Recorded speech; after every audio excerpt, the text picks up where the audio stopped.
Enough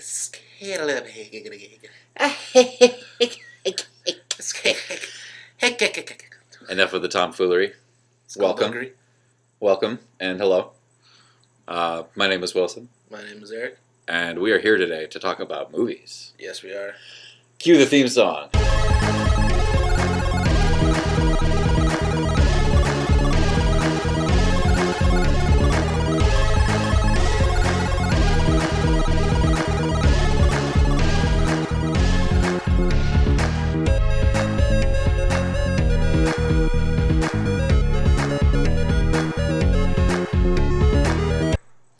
Yep, we did something new. Now we're gonna do something old, and we're shifting tones Completely. for sure. We're going from what I would call a serious, a more serious romp through a comic book adventure, to a very, very campy and musical comic book adventure. Wears his heart on his sleeve. It wears its heart on its bulging, massive, distended, overly sized sleeve. Yes. Because this is the sleeve of Popeye.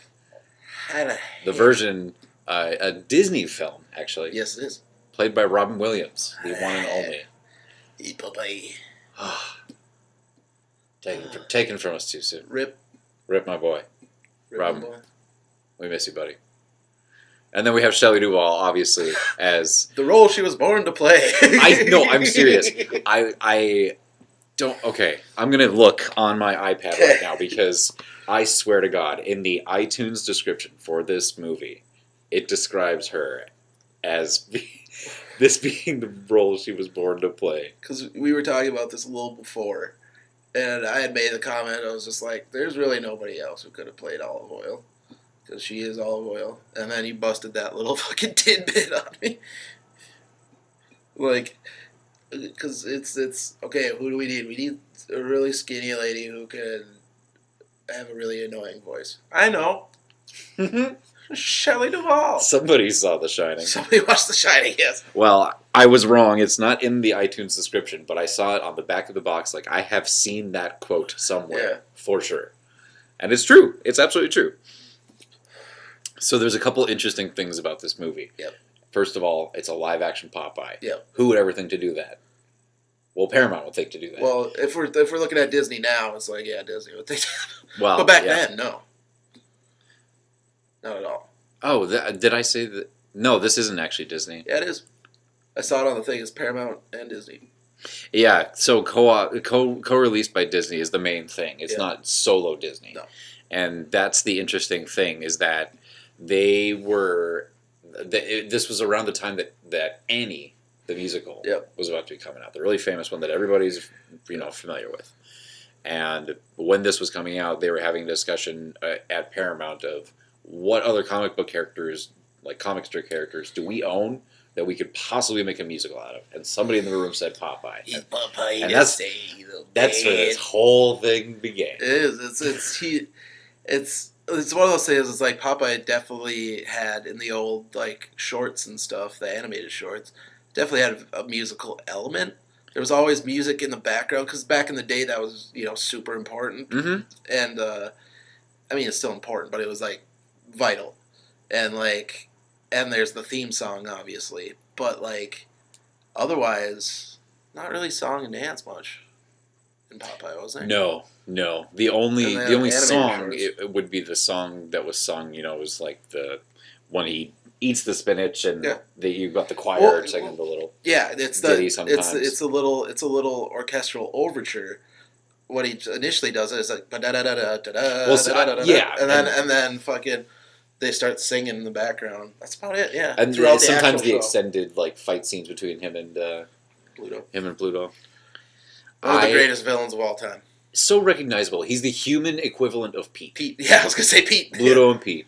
Forever and ever. Mm-hmm. Those two teamed up, Mickey and Popeye. Yep. It's a little bit disproportionate where you have a tiny little mouse with a squeaky voice and a one-eyed, probably syphilis-infested sailor with gigantic, massive biceps.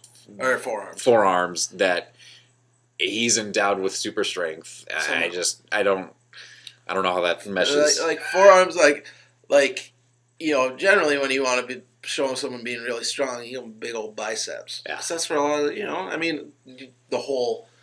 your whole upper torso. Who knows? Maybe has to do with punching people. Maybe what we're missing here is his role in the Navy. It's got to be the fucking Navy. Yeah. Oh yeah. He's like Donald Duck. We don't know what he did, but he was in the Navy somehow because of that goddamn outfit. Yep, and the tattoos on his arm. And he's got the anchor tattoos. Oh yeah, he's got the anchor. That gives it away. Yep. Dead ringer. Yep. Maybe he was a mechanic and he did so much wrench work. Yep. His forearms were beastly. That's more work than any pro masturbator could do. But okay. He looks like professional arm wrestlers. Have you ever seen those guys? Yes, I have. Yeah. That little digression was a treat just for the beginning there. It was. Just to pad the time of this podcast. Lol. Pad. So a little bit more about this movie just before we watch it. Like I said before, I've seen this movie tons of times. I've seen it a lot. I saw it a lot when I was a kid, but I haven't seen it for years now. To me, other than the casting and the fact that this is a musical and live action and even made in the first place, the most interesting thing about this movie to me is the set. Yes. Because this was shot in Malta, and they basically just picked a spot and said, we're going to build an entire town. Yep. And that's exactly what they did, and it's still there today. Yes. So if you ever traveled to Malta, you could visit Popeye Village and see and be in the places that you see in this movie. So I'm looking at a wiki page right now. I just see a picture underneath Popeye Village. I was like, what? Hey? That's awesome. I want to do that. I mean, go there. When you see it... Fuck the rest of historic, awesome Malta. Let's go to Popeye. I don't know if you've ever been to Universal Studios or anything. Did you ever go to the Waterworld stunt show? The Waterworld stunt show? I don't know if I went to that one. I went to the Indiana Jones one. Yep, same here. Went to that. I don't know if I went to the Waterworld one. The Waterworld one, the set is extremely intricate. Yeah. And that's the thing about this movie. When we watch it, just pay attention to how much is going on. Like I said before, there's so much going on in the background parts of this movie. Just at certain times, just take a peek at what somebody's doing in the background or what's kind of going on. Because there's always going to be somebody doing something. They must have paid their extras well, or just found the most enthusiastic actors they could have, because they gave 210%. I mean, why not, dude? I mean, it makes the movie shine for what it is. I say let's get into it. I do too. I just want to point out too, for a second, again, I glanced at this wiki page. Dennis Franz, the guy who played the lead detective on NYPD Blue, whose ass you've seen, was fucking in this movie. Is someone named Spike. My lord. Well, that is a revelation to me. This will forever change my view of this movie. I'll be keeping my eyes out for this man. I want to point out immediately. I want to point out upon viewing that his real last name is Schlachta. Yeah, it is. Dennis Franz Schlachta. Okay. All right. Well, it's Popeye time. Let's get into it.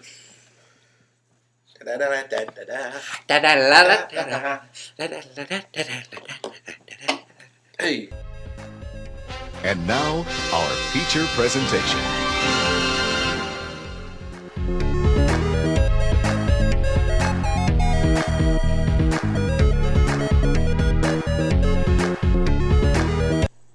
Too much I just cheese. got punched in the face punched in the stomach by Popeye. By Popeye's wind-up hand? Yep. So we just finished watching Popeye, the... Sailor Man.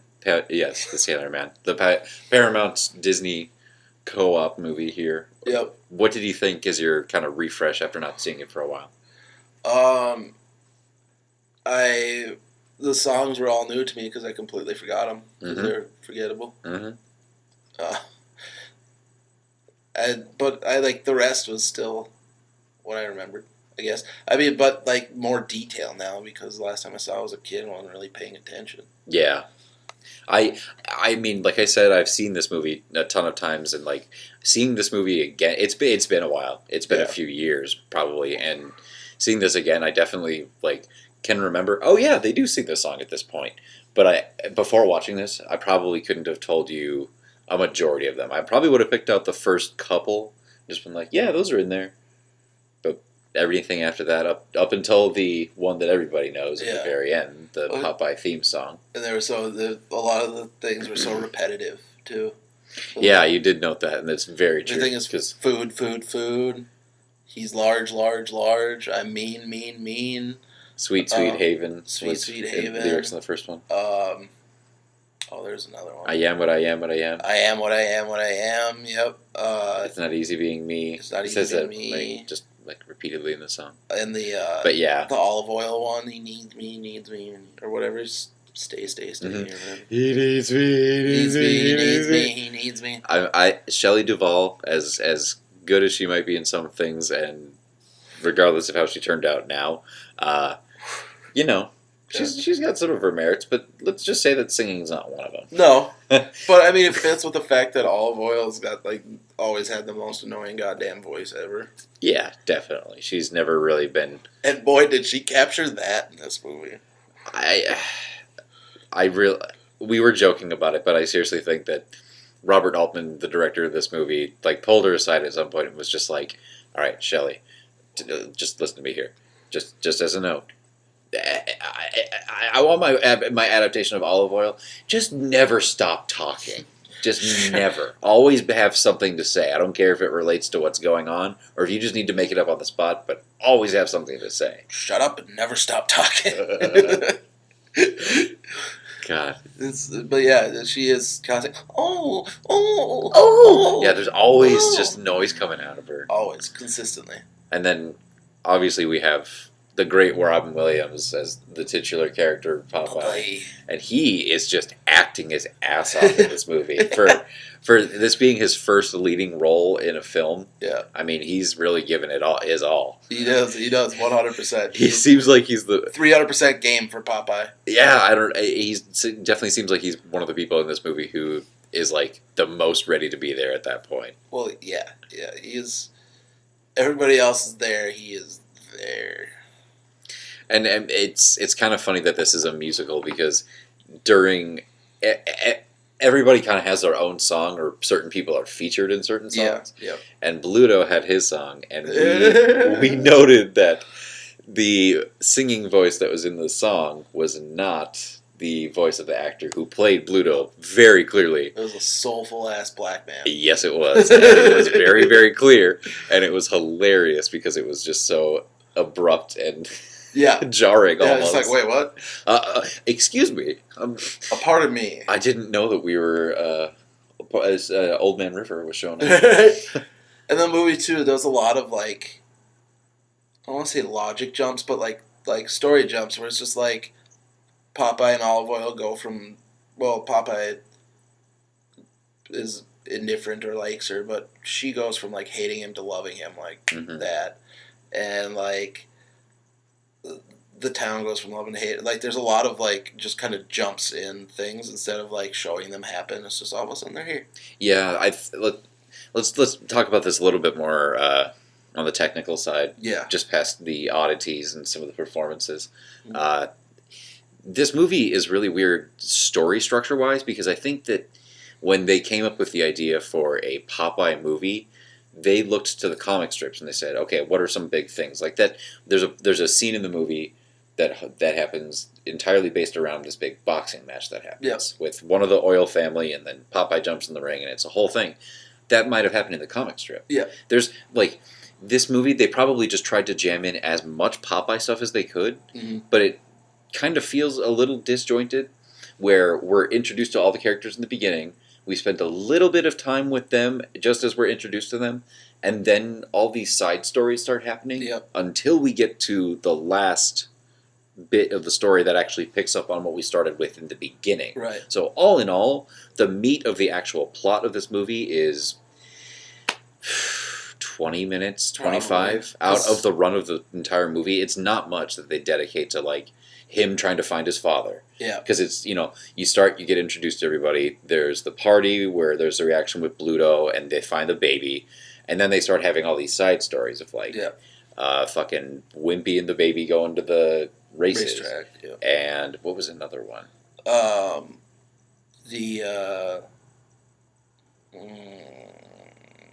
The fight. Yeah, the fight was one. But and then we kind of just meander our way through this movie in this setting with these characters. And, like, we noted a couple times that, like, at the end of the movie, when we're building to the climax and to the big confrontation that we know is going to happen of Popeye versus Bluto, he's just found out that, like, his father he's been looking for this whole time is the Commodore of this town, and he's on this boat, and it's also where Sweet Bee's been taken and kidnapped and shit, and he's just all gung-ho about... a nice bow right there. All tied up in a nice bow waiting for him. Yeah, exactly. Like, he just is all raring to go, get everything dealt with. And as he's walking through town, every single person in town is showing up and being like, yeah, go get him, Popeye! Like, everybody is fucking... He just made the decision to go there. Yeah. And the whole town knows about it somehow. He's Jon Snow, Game of Thrones. They're fucking Team Jon right now. Everybody's all about him. And we were like... He hasn't really earned that. Well, even like... And they don't know him. His quote-unquote, like, rivalry with Bluto isn't even, like, a huge... Like, it's not a we're bitter enemies thing. It's you've fucked with my shit a couple times. Yeah, and not only is it, like, a general they don't know him or his situation... They also don't know that specific situation of why he's walking through town at that moment. But everybody's like, go get him. Like, they're aware of the situation.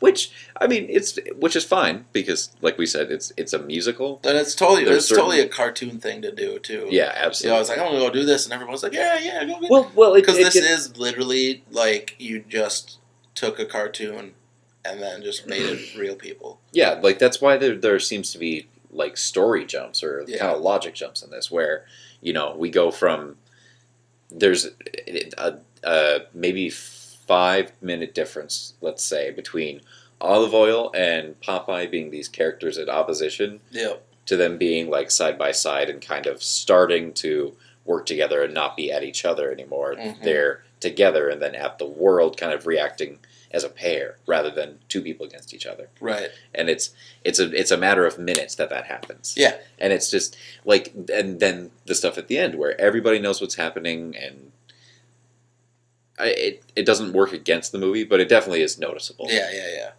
The only thing to me that noticeably worked against it was just, like I said before, the songs. The songs just weren't, if you're going to have songs, have them be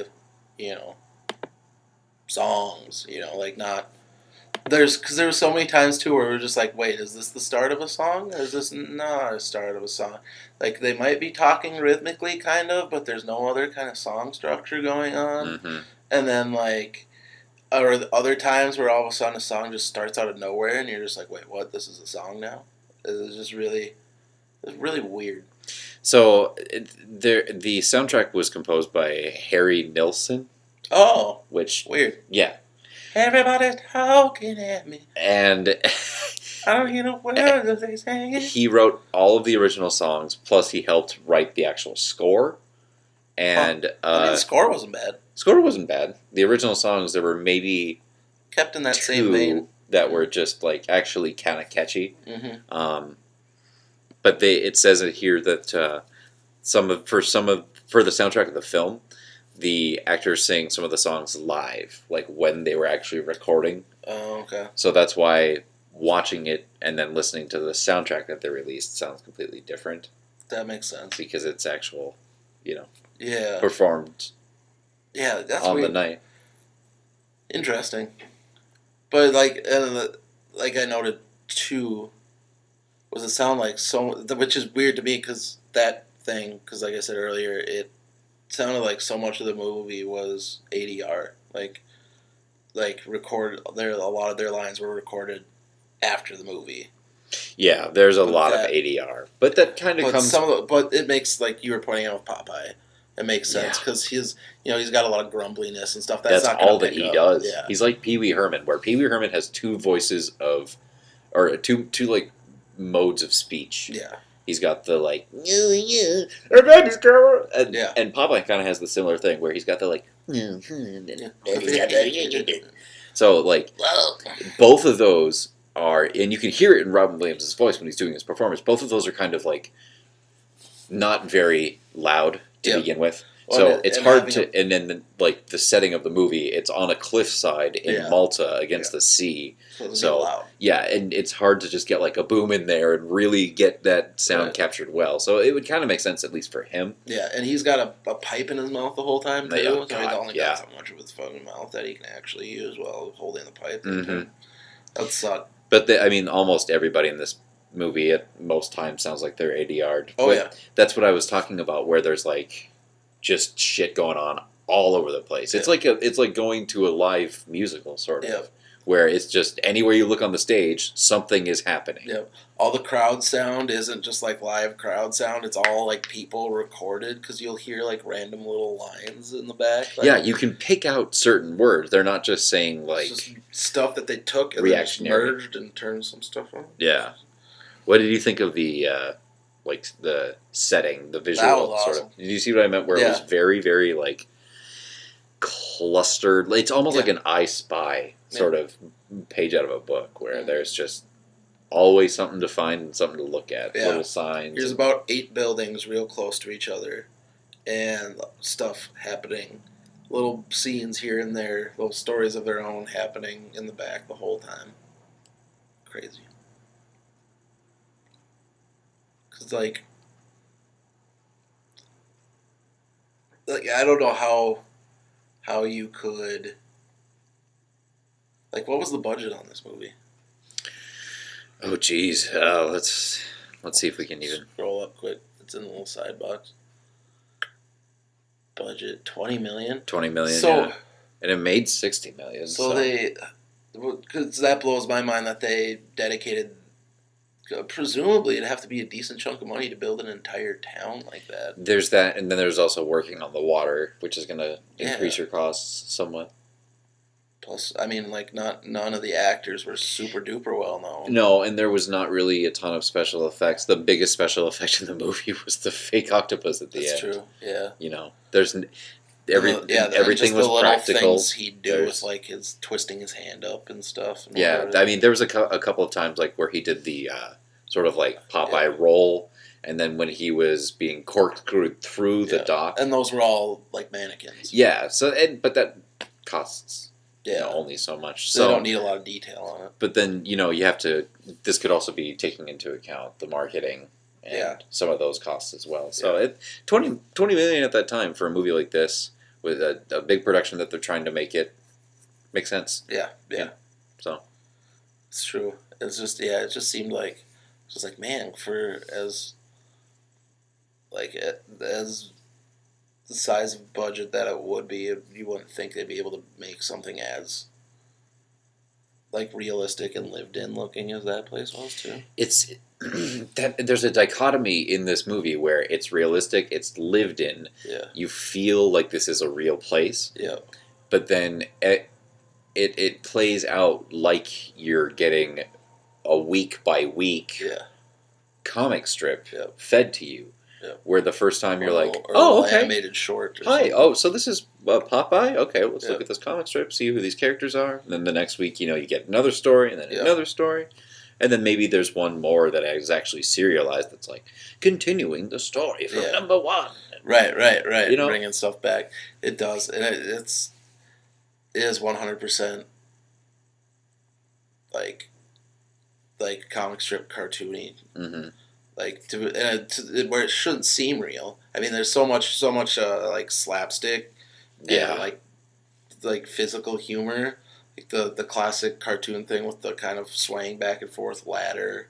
There's a lot of Ham Gravy kicking his head around all over and just like trying to catch it but never quite can. There's a lot of sound effects and Foley work in this movie where there's just like.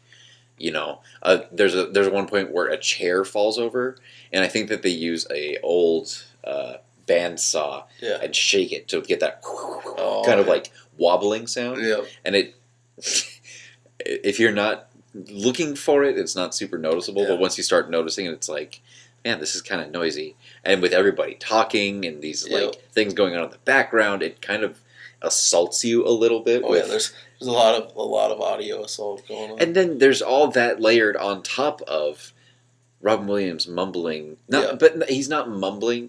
But that's just that's how Popeye is. He speaks out of half of his mouth. He's got the pipe. Yeah. So it's you're fighting to kind of take in as much as you can. Yeah. But then also tune in on just what you need to like absorb from the main character at certain points. Right. And there's one specific part.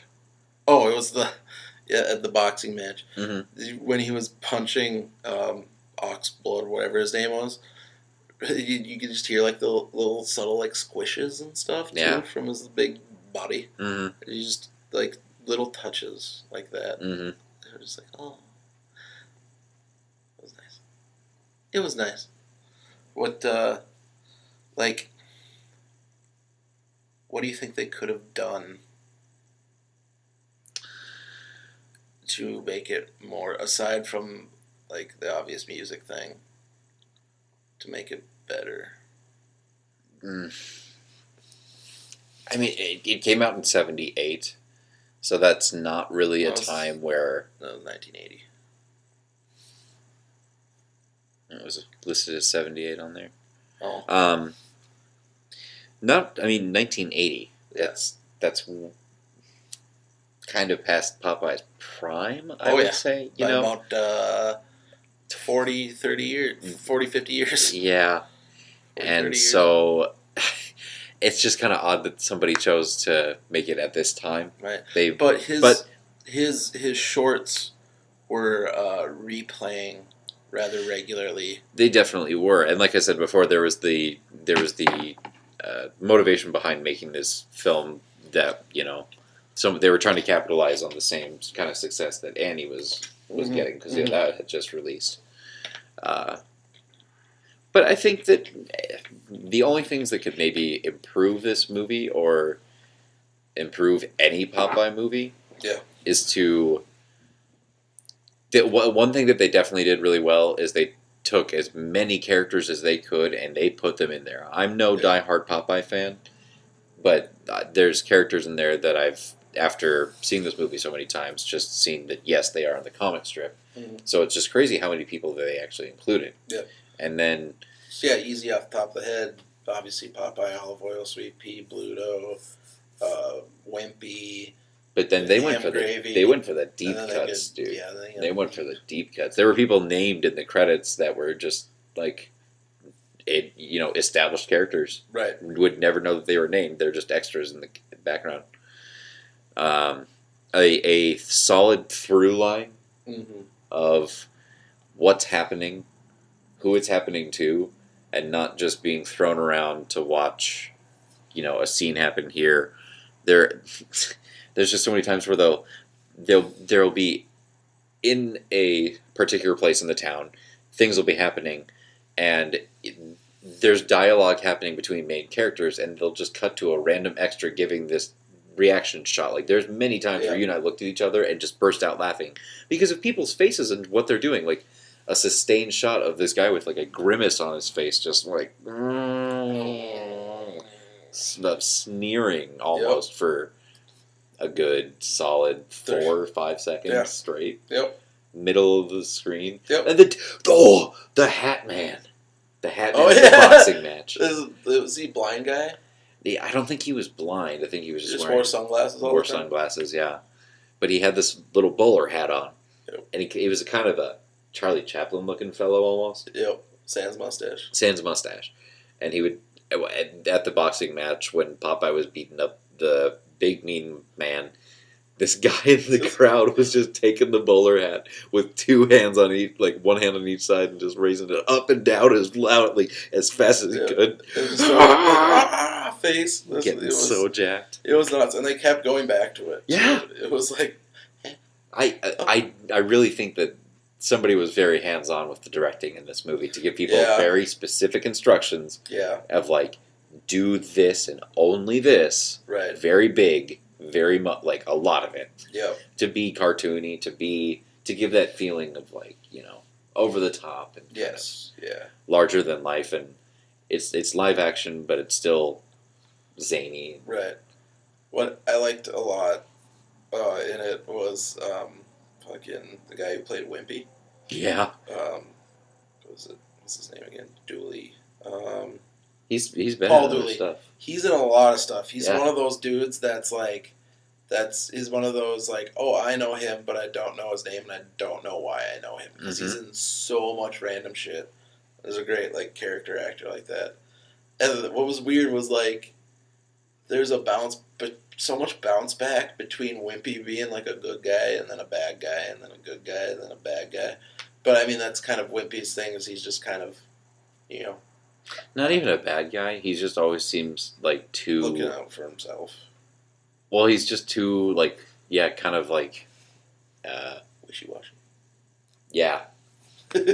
He's just like it's blind to the outside world. All you can think about is goddamn hamburgers. Yep, they tell you it. They tell you all you need to know about Wimpy, and his one catchphrase is like, "I will pay you Tuesday for a hamburger today." Yep, exactly. And Tuesday rolls around, and Wimpy's nowhere to be basically, yeah, exactly. Like basically, I don't give a shit what happens to you. Just give me a goddamn hamburger. Yep. Everything's gonna be okay. Yep. Yeah, but he's just like he's always. I guess he's always had that quality. It's just in like the old cartoons and stuff. There's always just a more kind of. He always seemed more innocent than that. Mm-hmm.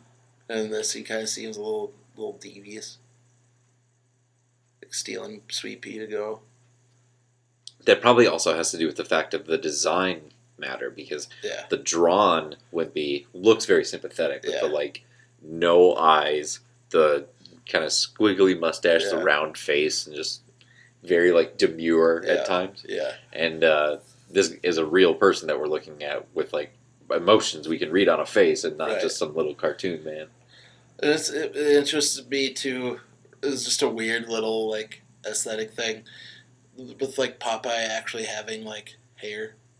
And like Wimpy actually having like hair, because them in the cartoons and comics, it was just obviously like the old school like little random squiggly line and stuff like that. Yeah.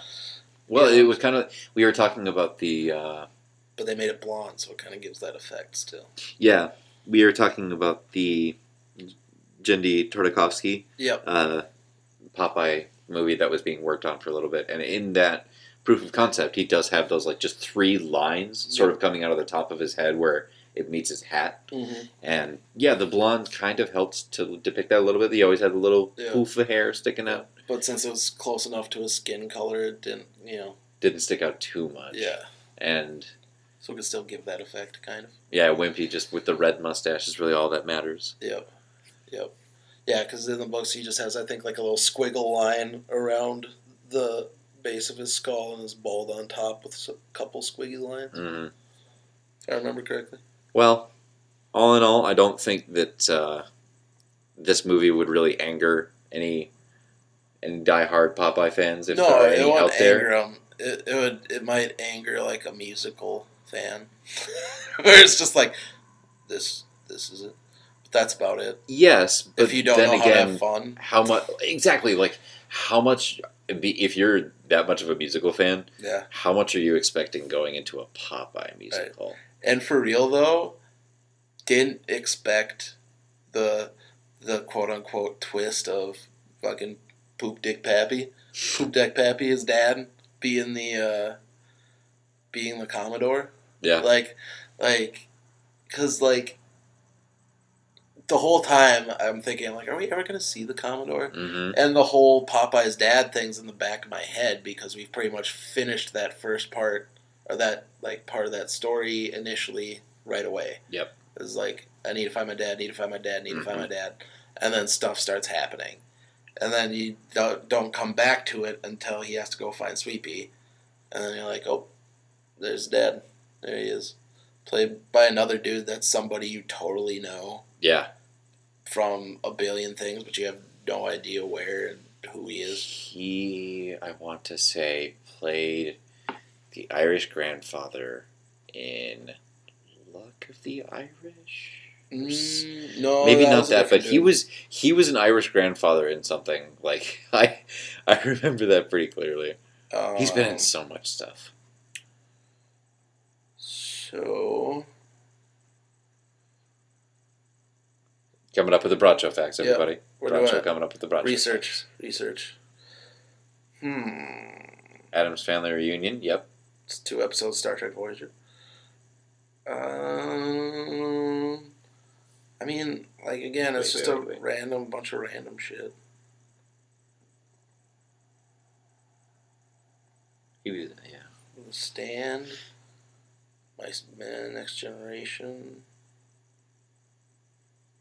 Like, it's really like, again, just random things that you would watch, but you'd be in some random ass episode of it. There's something else that I've seen him in that I used to watch all the time. Oh no, that's what it is. What? He is the teacher in Fast Times at Ridgemont High. Yep. That's yes, sir. The other thing that I know him from most notably. Man, going from one role to another, huh? Yeah, right. The difference between the two. There's so many. Yeah, it's just.